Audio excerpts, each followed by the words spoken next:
fuiste sanado. Amén. Primero de Pedro 2:24 entonces dice que alguien llevó nuestros pecados, ¿cierto? Sí, Escuchábamos en la canción eh, que Cristo vino a salvarnos y a morir por esos pecadores criminales que se arrepienten, ¿cierto? sí, O porque no sea vino a que, salvar a sino a pecadores. Él no vino a salvar a justos. Como les dije en una, exacto. los sanos no tienen necesidad de médicos, sino los enfermos. Amén. Entonces, teniendo en cuenta esto, vamos a mirar bien este versículo. Dice que Él, Cristo, llevó nuestros pecados en su cuerpo sobre el madero, para que nosotros, estando muertos a los pecados, o sea que, claro, Él murió por los pecadores y Él Él entregó su vida para que nosotros, pecadores, podamos ser salvos. Pero aquí hay una condición, dice, para que nosotros estando muertos a los pecados. Yo no puedo decir que estoy muerto al pecado cuando sigo cometiendo el mismo pecado, ¿cierto? Porque quiere decir que sigo vivo para ese pecado, ¿correcto? Sí, Estamos claros ahí, ¿cierto? Entonces yo digo, no, sí. yo estoy muerto al pecado del cigarrillo. Ah, ¿y qué hace con ese cigarrillo en la boca? Ah, no, pero es que por la gracia soy salvo. No, claro que sí, por la gracia somos salvos, pero la gracia nos lleva a comportarnos de una forma Hay que dejar que, esos vicios. en la que Siempre. mostremos que somos salvos por gracia. Yo no puedo decir sigo fumando, sigo bebiendo, sigo vistiéndome como quiero, porque resulta que yo tengo que mostrar que de verdad creo en la gracia que me salvó.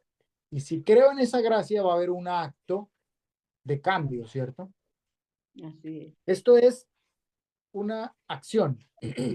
Hoy vamos a tener en cuenta esto porque todo lo que Dios hace en nuestras vidas nos lleva a tener un cambio. No podemos seguir en la misma vida. Entonces, el hermano Yusniel le gusta ponerse la camiseta apretadita, mostrando el músculo, levantado aquí, ¿lo es cierto? Y dice el hermanito, no, pero es que yo por gracia ya soy salvo, entonces me sigo vistiendo así y mañana sigo peor. No tiene sentido que a un amigo mío lo agarraron en la calle andando a 100 kilómetros por hora, le metieron una multa, lo metieron a la cárcel y yo voy y pago la multa, lo saco de la cárcel para que por lo menos él se mantenga libre de ese tipo de faltas. Pero resulta que el día de mañana vuelve otra vez y cae en la misma falta. No sirvió de nada lo que yo hice por él. Para que sirva lo que Cristo hizo por nosotros, tenemos que tener fe en lo que Él hizo. Y si tenemos fe en lo que Él hizo, que vamos a empezar a verlo hoy, entonces vamos a actuar de una forma diferente. Pero vamos a pedirle a Él que Él sea el que nos cambie, ¿cierto? Vamos a mirar hoy lo siguiente. Voy a compartir unas imágenes para que tengamos un poco más claro. Hoy ya vimos lo que es el santuario, ¿cierto? Habíamos hablado que el santuario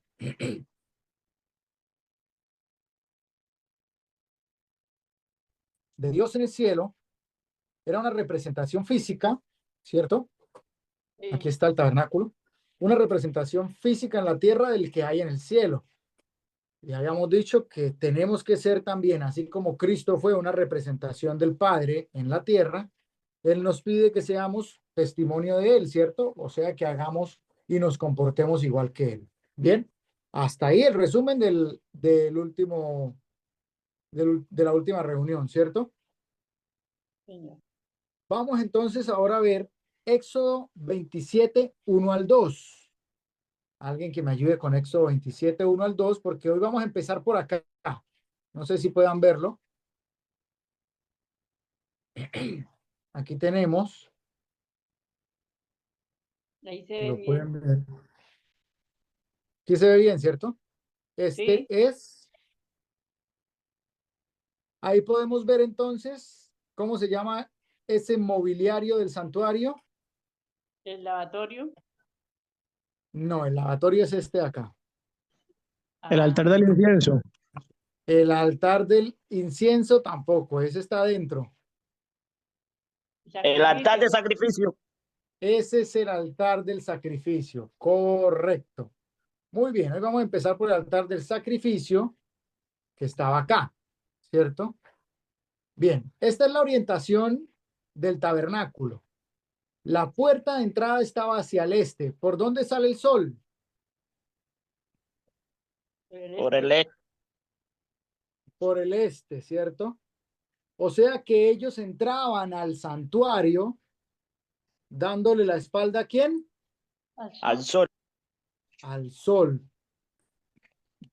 ¿Tendrá algún significado esto? Sí. Cuéntenme. ¿Qué podemos ver de ahí? A ver, lo que podemos ver ahí es que el pueblo pagano adoraba al sol.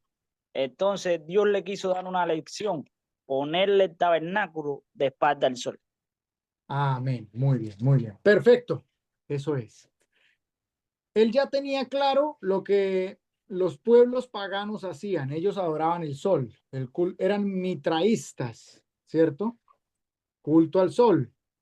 Ellos normalmente creían que era el sol el que les daba la vida, el que hacía todo. Entonces, incluso todavía en algunas religiones eh, que todavía están vigentes, ellos tienen el culto pagano al sol e incluso se guarda el día del dios sol. El dios sol es el día Sunday. ¿Cuál es el día del sol?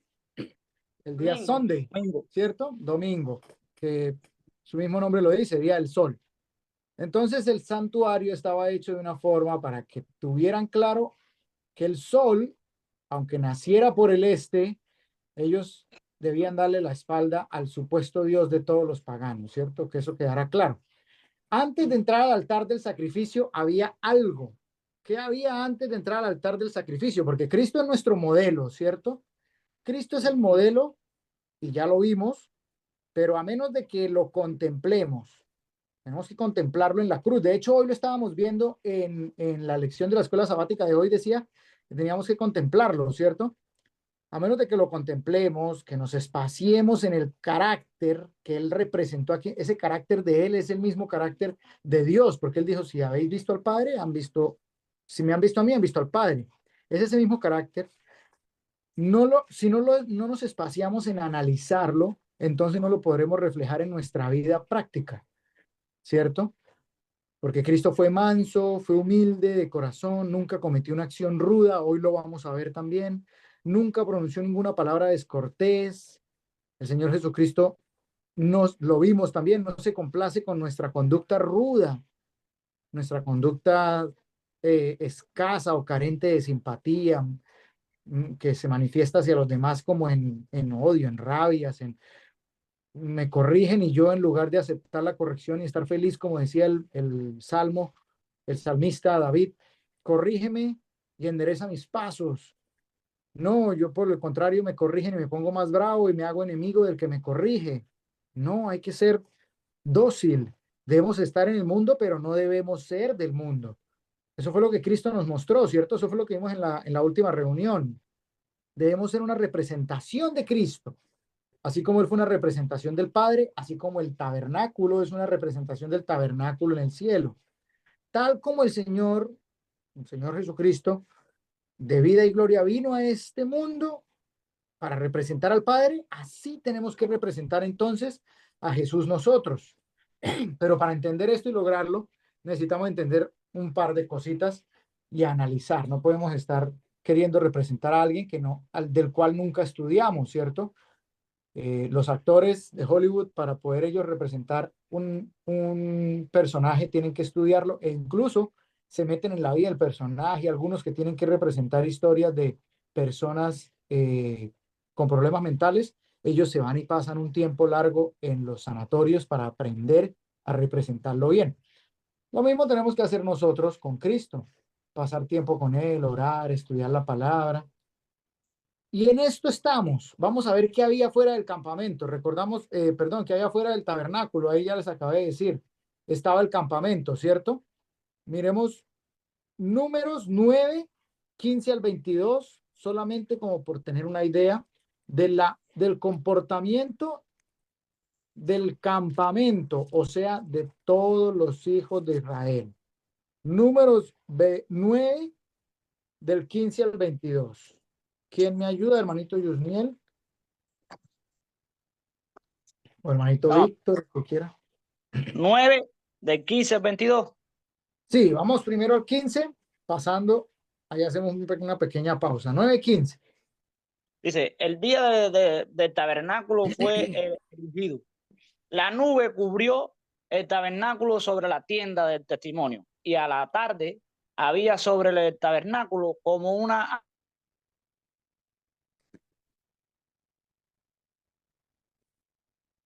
Aló, aló. Le fue la voz. Se fue, se fue. Bueno, dice que cuando se erigió el tabernáculo, Buenas noches, qué pena. tranquilo, tranquilo, manito, bienvenido. Gracias, Dice que gracias. cuando se erigió el tabernáculo, había sobre el tabernáculo una nube, ¿cierto? Ajá. Como de fuego, como apariencia de fuego hasta la mañana. De día en el desierto necesitaban protección del sol, que era lo que había, una nube. Y de noche, ¿se acuerdan que ustedes saben que de noche el desierto tiene extremos, ¿cierto? De día muy caliente y de noche muy frío. Entonces, de noche necesitaban algo que los calentara. Ahí estaba la columna de fuego. Así era continuamente. La nube lo cubría de día y de noche la apariencia de fuego. Cuando se alzaba la nube del tabernáculo, y por aquí lo vamos a ver, les voy a mostrar.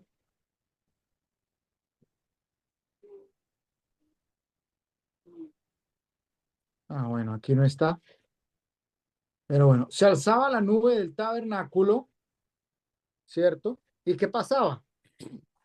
El pueblo Los era... hijos, los hijos de Israel partían y en lugar de donde la nube paraba, allí paraban ellos y acampaban. Este tabernáculo lo levantaban y lo recogían todo y volvían y se lo llevaban.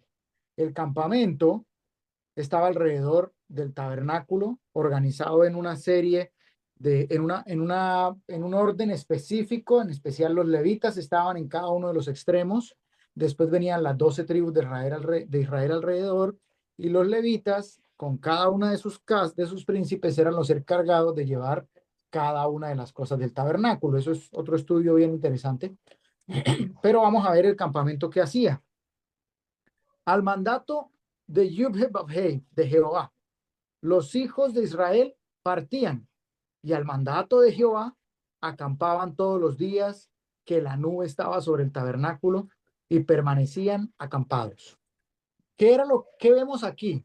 Ellos acampaban cuando la nube se quedaba quieta. Y cuando la nube se iba, ¿ellos qué hacían? Levantaban el campamento. Eso era un mecanismo. Eso ya era mecánico. Se levanta la nube, preparen todo, recojan las columnas, recojan todos los mobiliarios del tabernáculo, recojan el campamento, que nos vamos. Y donde la nube se posaba, ¿qué hacían? Armaban otra vez el tabernáculo. Ahí, el tiempo que ellos dijeran. O sea que esto representa obediencia, ¿cierto? Muy bien. Habiendo estudiado un poquito, porque falta mucho, de lo que es el campamento, el orden en el que se encontraban las tribus es importante. Cada una de las posiciones que tenían las tribus en el campamento es importante. Sin embargo, hoy quiero enfatizar en el primer paso del tabernáculo. El tabernáculo que Dios le mostró a Moisés en el cielo tenía lo siguiente, porque dice Éxodo. Ahora sí me pueden ayudar con Éxodo 27, 1 al 2, por favor. Éxodo 27, 1 al 2.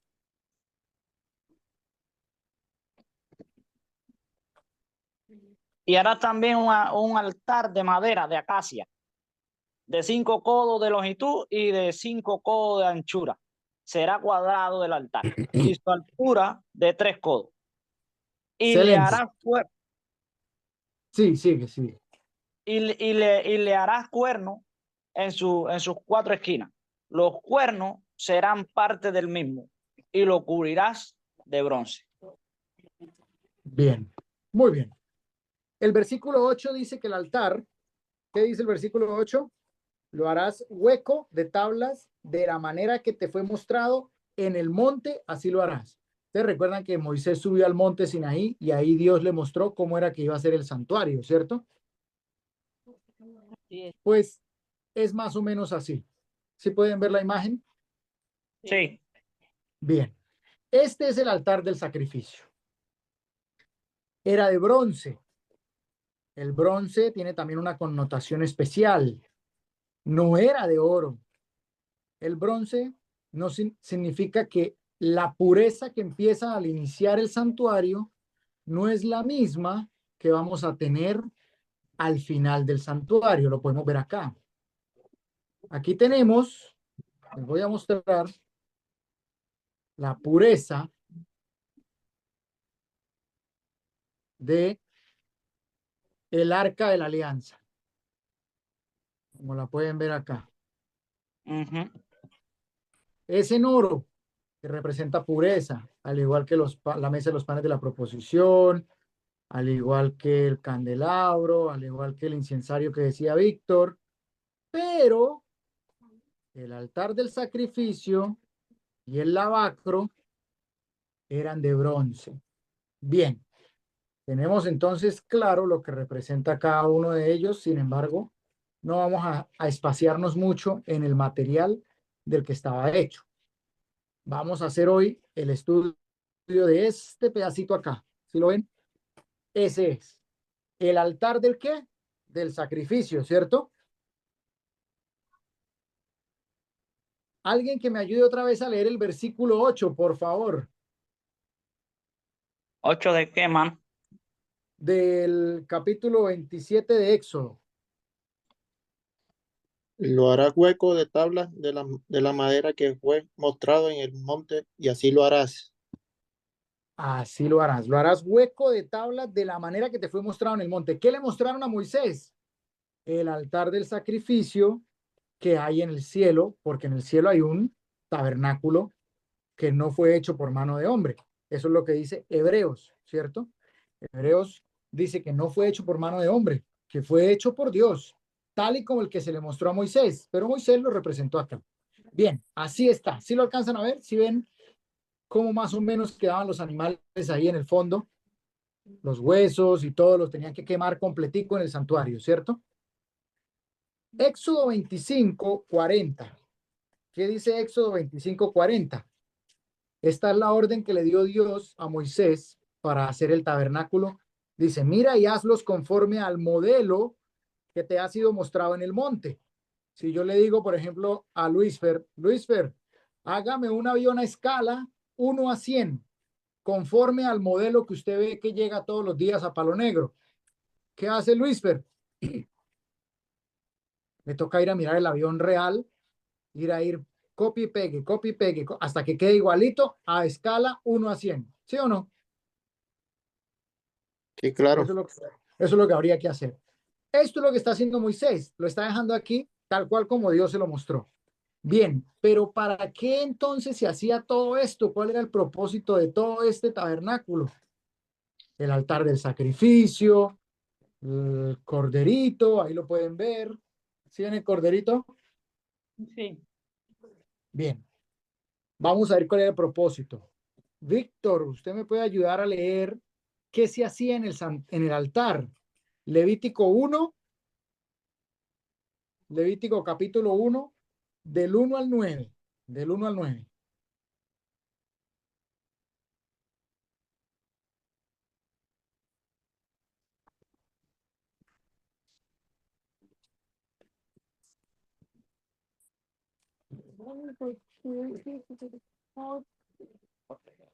¿Lo tienen ya por ahí, Levítico 1 del 1 al 9? ¿O lo leo? Quien lo tenga, entonces. Dice, Levítico llamó 1 del 1 Jehová. al 9. Listo. ¿Hay alguien que lo va a leer? Dale, hermanito Yusniel. Dice, llamó Jehová a Moisés y habló con él desde el tabernáculo de reunión, diciendo: habla a los hijos de Israel y dile: cuando alguno de entre vosotros ofrece ofrenda a Jehová de ganado vacuno o ovejuno, haréis vuestra ofrenda. Si su ofrenda fuere holocausto vacuno, macho sin defecto, lo ofrecerá de su voluntad, lo ofrecerá a la puerta del tabernáculo de reunión delante de Jehová y pondrá Amén. su Ahí, mano. hagamos ahí una pausa. Ajá. ¿Qué es lo que se tiene que ofrecer en la puerta del tabernáculo? O sea, en el para sacrificar. ¿El pecador o un macho cabrío, un cordero, cualquier macho cabrío? ¿Qué es lo que se ofrece? O un vacuno. Un vacuno, pero ¿y qué es lo que tiene que ser perfecto? Sin defecto.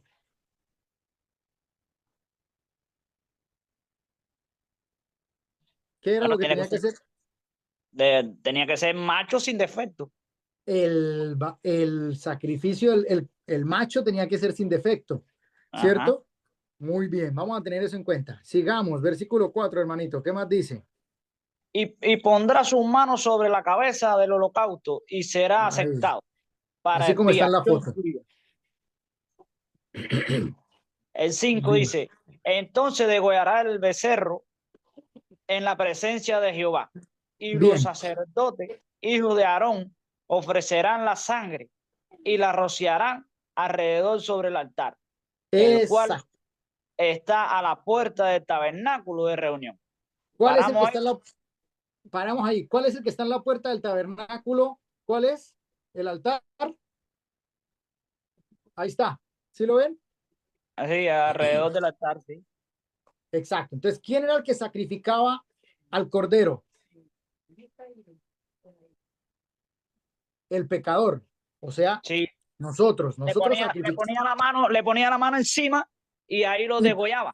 y por fe pasaba todos sus pecados a él. Por fe. Yo tengo fe que sobre este macho cabrío sin defecto van a quedar mis pecados. Ahora, tengamos en cuenta que al que analizaban era al cordero, no al pecador. Ahí no dice que el pecador tenía que ser sin defecto. Dice que el que tenía que ser sin defecto, ¿quién era? El cordero, porque El cordero, simbolizaba porque a simbolizaba a algo. Cristo. A ¿Y Cristo, ajá. quién era el que tenía que degollar el cordero? ¿El sacerdote o el No, el mismo pecador? pecador. El mismo El pecador. mismo pecador. Muy bien, eso vamos a tenerlo en cuenta porque la muerte de Cristo se cumplió todo esto, ¿cierto? Vamos a mirar entonces qué se analizaba. Dice que se analizaba era al cordero, dice que tiene que ser un macho sin defecto. O sea que ellos llegaban y analizaban y decían, bueno, vamos a mirar a este pecador. A ver, tiene las orejas cuadradas, tiene el pelo corto, tiene la mano, a ver, ¿cómo se llama? Sí, hacían así. No, no, No, ¿cierto? Ellos no. miraban el cordero y ellos decían, bueno, a ver, tiene que ser un cordero sin mancha.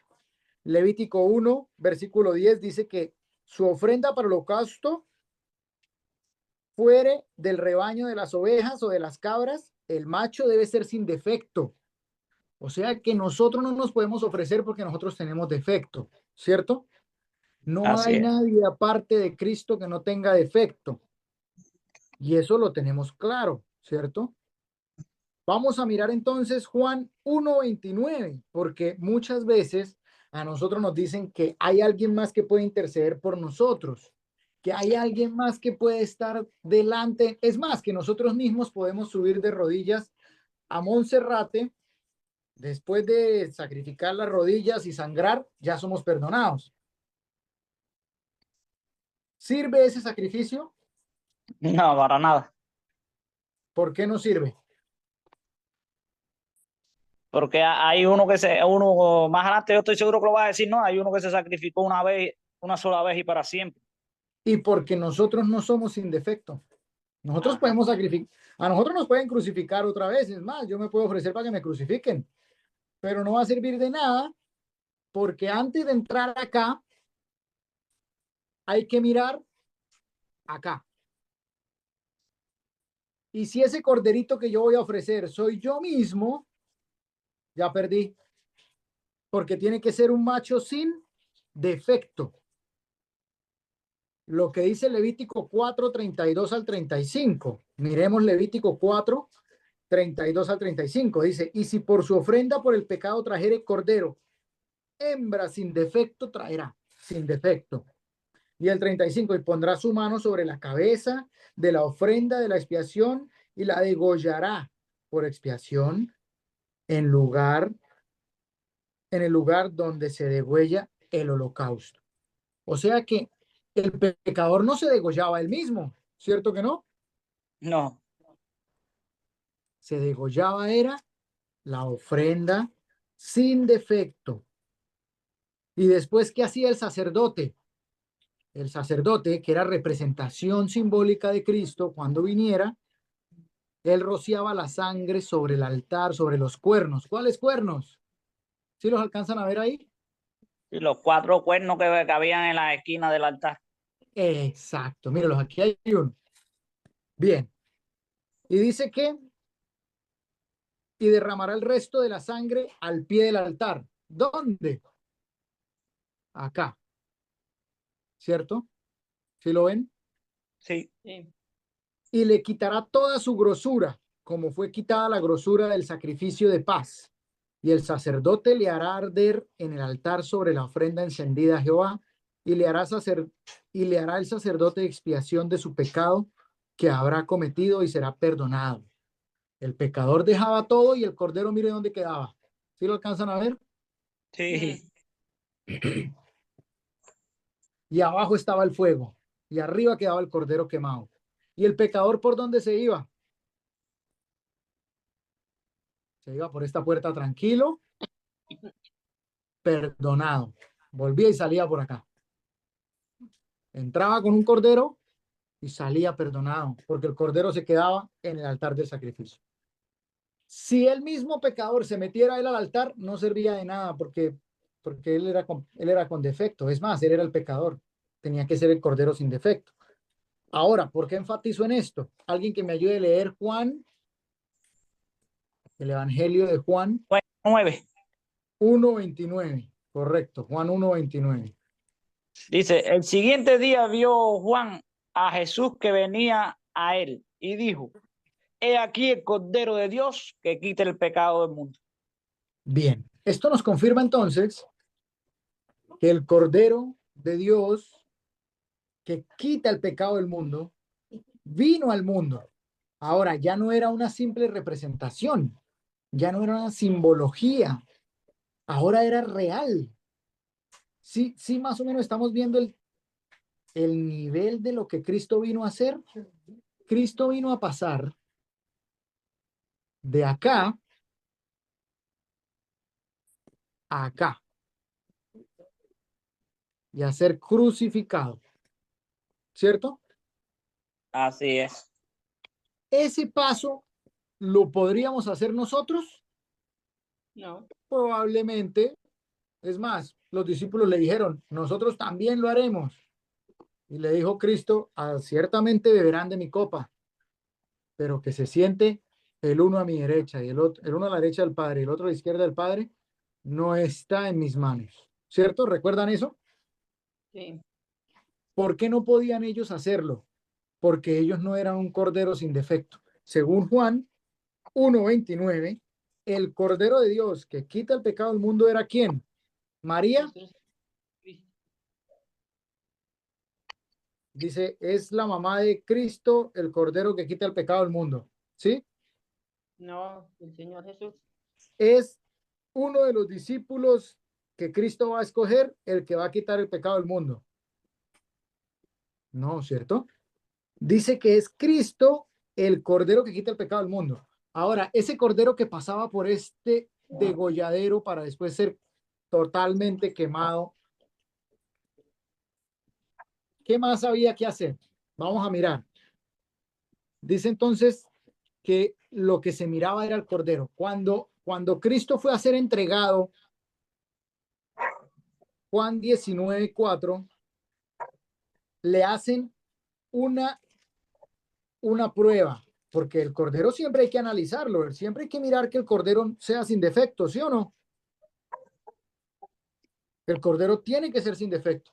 Entonces, vamos a ver, antes de que Cristo pasara por aquí, todos tenemos que poner nuestros pecados sobre él, de una forma simbólica y con fe, saber que él toma nuestros pecados. Al tomar nuestros pecados, ¿qué hace Cristo? Va al degolladero. ¿Quién lo degolló?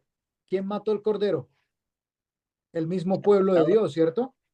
El mismo pueblo de Israel dijo, crucifíquenlo. Caiga sobre nuestros hijos la sangre de este hombre. ¿Sí o no? ¿Recuerdan? Así mismo. Ah, bueno, o sea que se estaba cumpliendo el proceso que se llevaba a cabo simbólicamente en el altar de sacrificio. ¿Sí se cumplió? Sí. Bien. ¿Qué fiesta se celebraba cuando Cristo murió? Vamos a mirar si Cristo era de verdad un cordero sin defecto. Juan 19:4. ¿Quién me ayuda a leer Juan 19:4? Entonces Pilato salió otra vez y les dijo, mirad, os lo traigo fuera, para que entendáis que ningún delito he hallado en él. Ah, caramba, parece que ya le habían hecho varios juicios, investigaciones, y como podemos ver en el pretorio, en los juicios de Pilato y de Herodes, parece que no hubo nada malo en él, ¿cierto? Sí. Y la Biblia es clara y dice que no había nada malo en él. Él era un cordero sin Perfecto. defecto. O sea que ya estaba listo, ya estaba analizado y ahora sí, Iba a ser estaba listo sacrificado. para ser ¿qué? Degollado, para ser ofrecido en sacrificio en el altar. Bien, el altar en el tabernáculo representaba una parte simbólica, así como el campamento representaba esta tierra, el altar representaba una parte simbólica en esta tierra, donde Cristo, nuestro Cordero real, no el Cordero simbólico que vimos en todo el Levítico, representaba también algo aquí. Ese es el Gólgota, ¿cierto? Mm. En el Gólgota Cristo murió y ese Gólgota representa el altar del sacrificio, como unión entre el cielo y la tierra, entre bronce y madera, ¿cierto? Vamos a ver entonces la relación que tenía la fiesta de Pascua para terminar. Levítico 23, 1 al 5. ¿Quién me ayuda con Levítico 23, 1 al 5? Porque estamos en este momento entregando al Cordero. Estamos viendo cómo lo van a degollar. Estamos viendo que ya lo evaluaron, ya dijeron que es sin defecto, ya dijeron que el Cordero está listo para ser sacrificado, ¿cierto? Sí. Entonces, ahora, ¿qué viene? Viene el cumplimiento de la Pascua, del Pesaj. ¿Quién me ayuda con Levítico 23, 1 al 5, por favor? Jehová habló a Moisés diciendo, habla a los hijos de Israel y diles, las fiestas solemnes de Jehová, las cuales proclamaréis como santas convocaciones serán estas. 6 días trabajarás, mas el séptimo día será de reposo, santa convocación, un trabajo de Jehová en donde quiera que habitéis. Amén. Estas son Bien. las convocaciones santas, las cuales convocaréis a tiempo. En el mes primero, a los 14 días del mes, entre las tardes de Pascua es a Jehová. ¿Hasta el 5? Hasta el 5, sí. Entonces, estamos viendo que estas fiestas son ¿de quién? ¿De los judíos? De Jehová. Son las fiestas de Jehová, porque él quería enseñar al pueblo de Israel lo que él iba a venir a hacer cuando muriera en la cruz, ¿cierto? Miren lo que dice Deuteronomio 16, 1 al 2. Guardarás el mes de Abib y harás Pascua a Jehová tu Dios, porque en el mes de Abib te sacó Jehová tu Dios de Egipto de noche. Egipto en hebreo se dice Mitzraim. Mitzraim es pecado, esclavitud.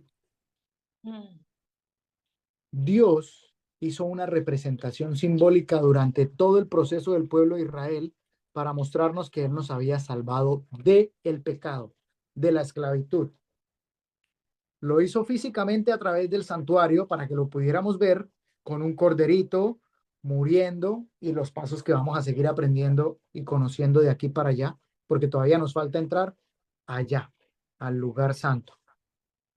Y luego más adentro, al lugar santísimo. Pero por ahora estamos acá. En el Entonces Él altar. quiso mostrarnos todo esto para que podamos entender que Él nos salvó de la esclavitud, pero muriendo Él, nosotros no tenemos que hacer nada. Lo único que tenemos que hacer nosotros es creer, Creer. ¿cierto? Luego, Ahora, sí, mira lo que dice aquí en Éxodo 29:43. Dice, miremoslo, Éxodo.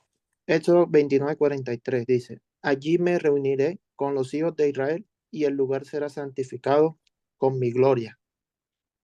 Amén. Y el 42 dice, esto será el holocausto continuo por vuestras generaciones a la puerta del tabernáculo. O sea, ya sabemos a qué se refiere la puerta del tabernáculo, ¿cierto? Al altar de sacrificio, en el cual me reuniré con vosotros para hablaros allí, y allí me reuniré, lo que dice Luisfer, con los hijos de Israel en el lugar, será santificado con mi gloria. Todos estos pasos que llevamos a cabo, que estamos empezando a estudiar, ¿los hizo quién? Cristo, ¿cierto?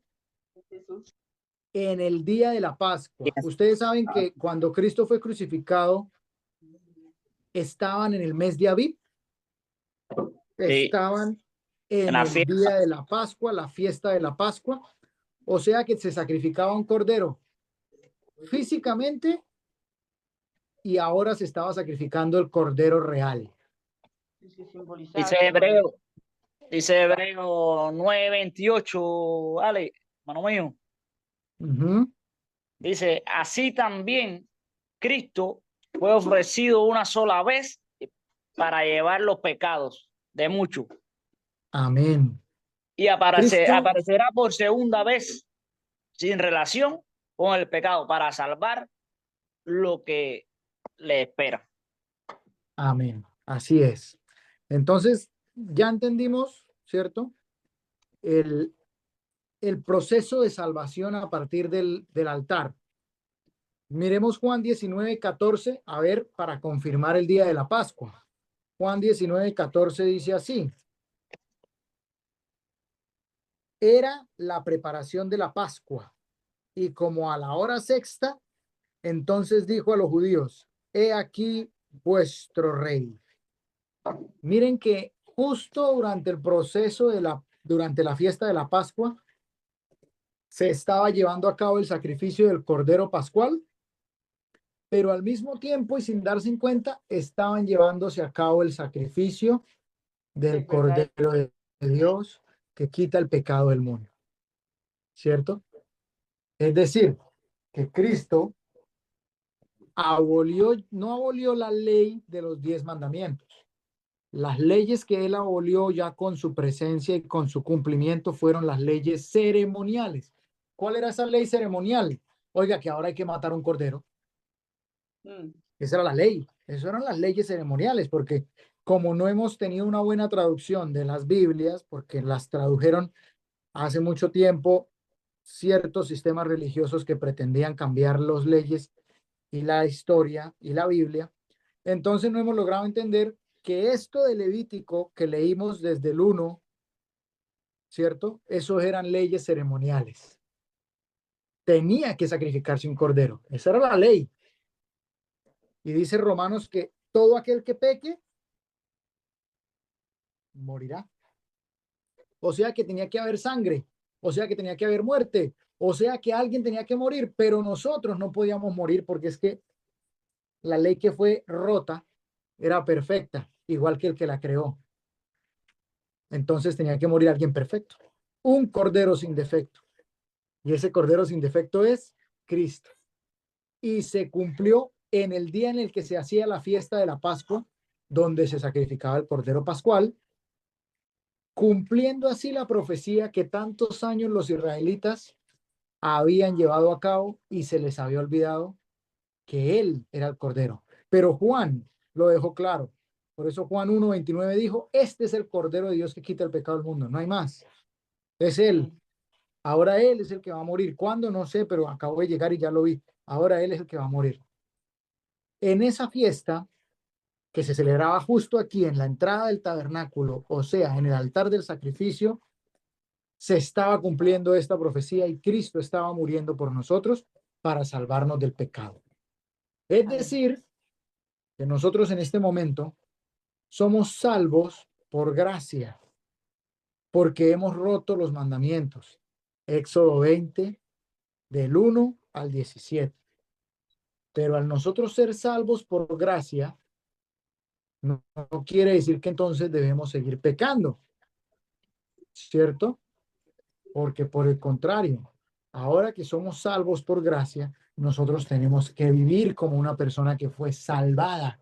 Una persona que fue salvada y que anda con Cristo no puede seguir viviendo la misma vida de antes, ¿cierto?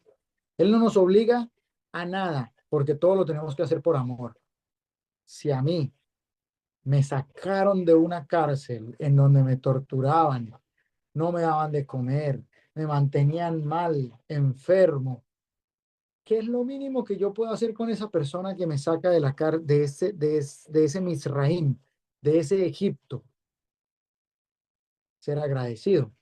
Y en ese agradecimiento voy a tener que cumplir con lo que él me dice. Oiga, mi hermano, yo lo saqué de esa cárcel. Ahora, usted verá si quiere volver a caer allá. O sea, eso ya es cuestión suya. Yo lo saqué de allá, pero este es el cerco de protección para que no vuelva a caer allá.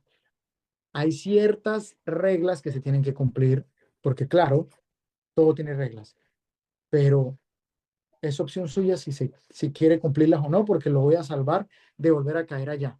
Con Cristo vamos más allá, porque Cristo se entregó por nosotros y al entender el sacrificio que Él hizo para quedar ahí en el altar del sacrificio mientras pasamos a la siguiente parte, al entender ese sacrificio, nosotros vamos a empezar a responder en obediencia, en agradecimiento, a vivir como salvos, no a vivir como los que seguíamos estando en Egipto, sino a vivir como los que ahora vamos en el desierto.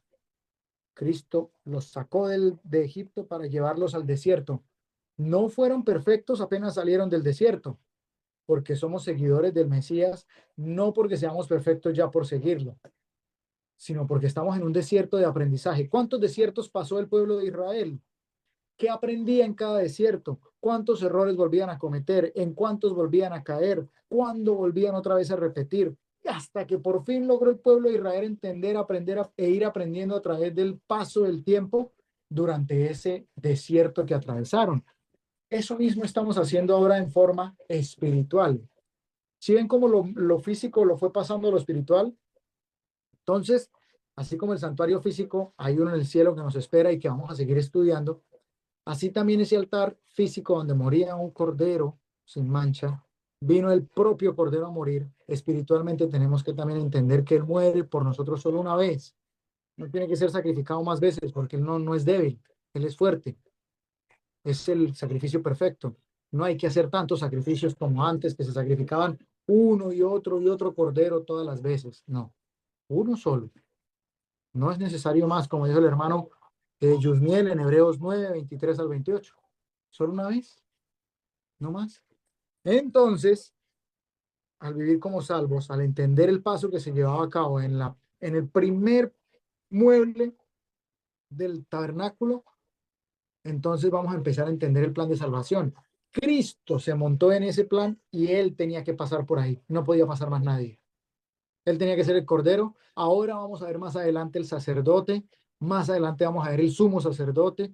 Más adelante vamos a ver el lavacro, la mesa de los panes de la preposición, el altar del incienso, el candelabro y el lugar santísimo donde se encuentra el arca de la alianza, las tablas de la ley, el maná y la vara que reverdeció de Aarón.